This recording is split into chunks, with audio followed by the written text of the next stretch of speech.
Hello mga kapobre, mga lode, mga co-pilot, co-driver natin dyan. Magandang araw, kumusta po yung araw nyo? Yung pagdadrive nyo dyan sa lansangan, kumusta po? Sana safe na safe tayong lahat sa pagmamaniho ng mga sasakyan natin. Ingat po tayo palagi at huwag natin kalimutan si Jesus Christ, si Allah.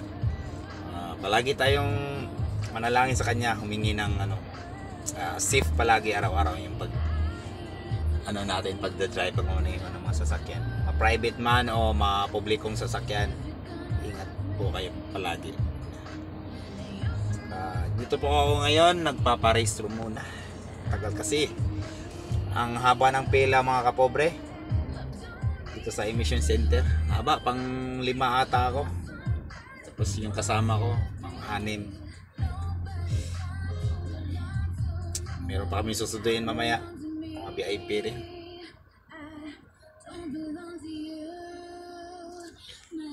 Tis-tis muna tayo. Yung nagpaparehistro dyan, yung pumipila ng mahaba, huwag masyadong mainitin yung ulo. Masyadong mainit yung ulo. Stay calm lang, stay calm, easy. Mga kapobre, Lodi. Wala pa po akong pasahero, ako lang po ang pasahero ngayon at saka driver. Mga Lodi. Dapat happy tayo palagi. Enjoy sa life, di ba? Para hindi tayo tumanda ng mabilis. Mahal pala ng rehistro ngayon. 500. Yung private vehicle, yung 4 wheels 500, tapos yung motor same lang din, 500. 450 pala yung motor. 450. Nga. Para mas madali yung yung diskarte natin, para mas mabilis yung proseso ng mga docs natin sa pagre-rehistro sa pag-emission.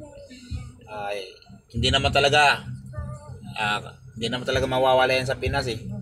Ugali naman talaga ng Pinoy na kailangan talaga bigyan natin ng palaman o panghimagas or pangpadulas. Yun. Tama ba? Yung mga kapobre. Saka ingat kayo palagi. Hanggang dyan lang tayo mga kapobre. Assalamualaikum sa mga kapatid nating mga Muslim dyan. Assalamualaikum. Binabati ko kayo. Taos puso po nagpapasalamat sa inyo. Assalamualaikum warahmatullahi wabarakatuh. Goodbye mga kapobre. Ingat.